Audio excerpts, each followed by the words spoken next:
métisseries dont je parlais, les ouvriers de Paris qui débarquent à l'Assemblée nationale. Il y a des petites gens, les paysans de Champagné, de Barbechat. Il y a des petites gens qui protestent et qui disent mais il ne faut pas faire ça en notre nom parce que pour nous, ce sont des êtres humains. Donc il a fallu expliquer pourquoi on capture des êtres humains, pourquoi on les met dans les fers, pourquoi on les met dans les cales des navires, pourquoi on les emmène dans la Caraïbe, dans l'océan Indien et qu'on les vend sur des marchés esclaves, pourquoi on fait tout ça, pourquoi on ne leur reconnaît pas leurs droits, pourquoi on les fait travailler gratuitement, pourquoi on les fouette, pourquoi on les mutile, pourquoi on les marque au fer rouge, pourquoi on les tue et qu'on a le droit de les tuer. Donc pour expliquer tout ça, il fallait dire qu'ils ne sont pas humains. Et le racisme est vraiment né de la nécessité de construire une doctrine qui justifie et légitime cet immense commerce tricontinental.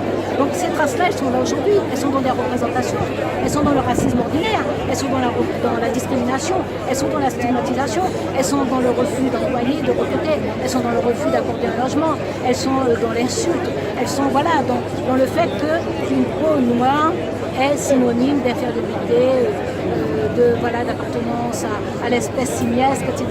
Donc ça c'est là, ce sont des traces qui sont là, il faut les combattre parce que nous sommes persuadés que nous sommes égaux. Mais comme je rappelle, en fait, d'avoir supporté cette histoire extrêmement violente nous donne plus de devoirs qu'à d'autres. Et on retrouve ça dans une très belle pièce de théâtre d'Aimé Césaire, c'est la tragédie du roi Christophe.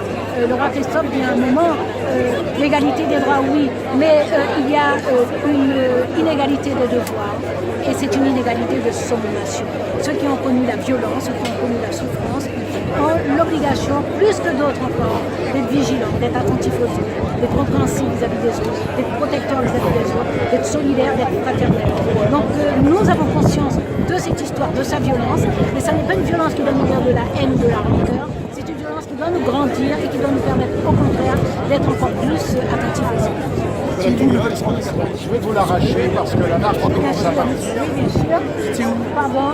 Notre 98. Sur notre aide. Merci.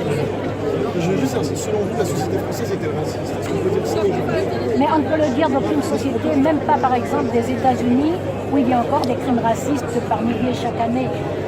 Il y a des racistes incontestablement en France et certains d'entre eux ne s'en cachent pas parce qu'ils se défoulent sur les réseaux sociaux notamment. Donc c'est absolument indiscutable qu'il y a des gens racistes.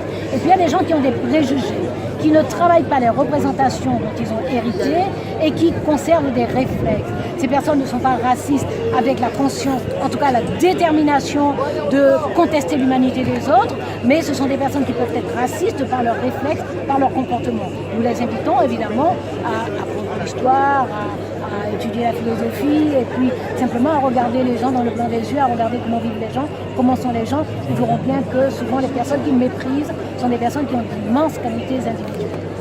Et puis il y a évidemment des systèmes, des mécanismes, ce qu'on appelle notamment au Canada le racisme systémique. Il y a des mécanismes qui fonctionnent non pas pour exclure des personnes noires ou autres, mais qui objectivement le font.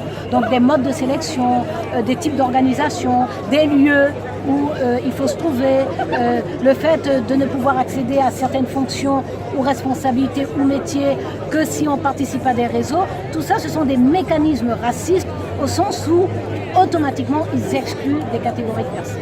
Donc on a du boulot. Voilà, merci mesdames et messieurs, merci. La conférence de